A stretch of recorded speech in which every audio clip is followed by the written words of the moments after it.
Hiring a dog trainer to come help out with a puppy or a dog is a great idea for most, and it's also super common. The not so common thing is knowing what things to look for in a dog trainer, especially when it comes to some warning signs of their methods or some red flags. And some of these might be things that you never even considered.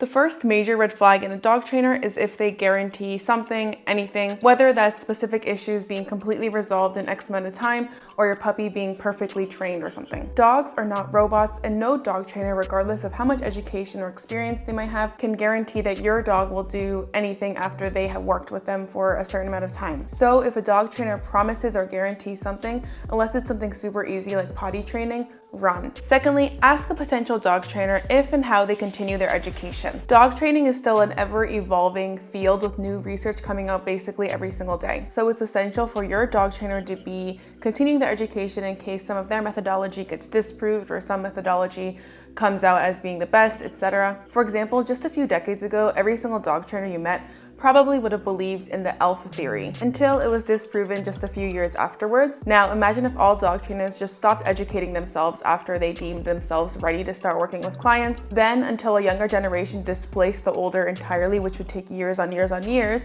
we'd still have alpha theorists running around. Although there are still a few idiots that believe that, but that's a whole different story. The third red flag to look for is someone with zero references and is still charging money. Fair enough, lots of new dog trainers maybe haven't worked with any clients yet and have only worked with their own dog. But then those people should be offering their services for free or for like a crazy discount in order to gain experience and gain references. So if you want an unexperienced dog trainer because maybe all you want is some minor help with, for example, like training a puppy is pretty easy, then go for it, but then make sure they're not trying to scam you out of like a full priced fee. A fourth and arguably most important red flag is when a dog trainer comes in the first consultation or lesson and immediately puts tools on your dog, such as a prong collar or a shock collar. Now listen, if you know our channel, you know I'm all about harnesses and not using like aversive tools, but I still respect that there are some great balanced dog trainers out there. But even the best balanced dog trainers should start with trying to do everything, force-free before putting a correction tool on your dog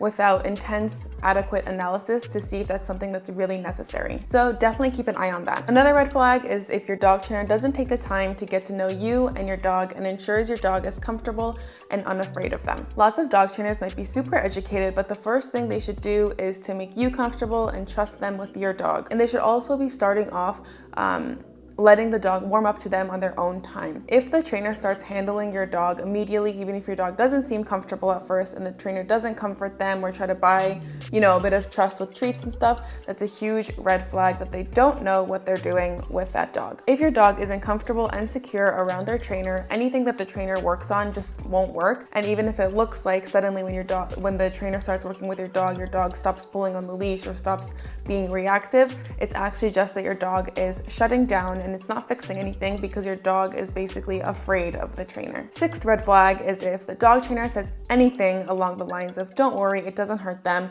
when it clearly looks like it hurts or makes your dog severely uncomfortable. Again, we all know I don't use aversive methods in my dog training. But again, maybe you found an amazing balanced trainer and some dogs might benefit from that. But either way, your dog should never be in any physical pain during training. So if a dog trainer appears to be doing something pain-inducing and your dog looks uncomfortable and your trainer actively says, "Oh, it doesn't hurt them," it's a lie and they have no clue what they're talking about, so get rid of them fast. Seventh, if the dog trainer doesn't teach you how to teach your dog, that is a huge red flag. A dog trainer is called a dog trainer, but in reality, dog trainers are actually human trainers on how to teach owners how to train their dog. Most people get dog trainers, let's say, once or twice a week for a limited time period. In other words, during the very limited time that your dog trainer has with your dog, the dog trainer should be working equally with you and your dog so that you can continue the efforts that they're doing when they're not here, which is 99% of your dog's life. So if your dog trainer doesn't walk you through their methodology and why they're doing what they're doing,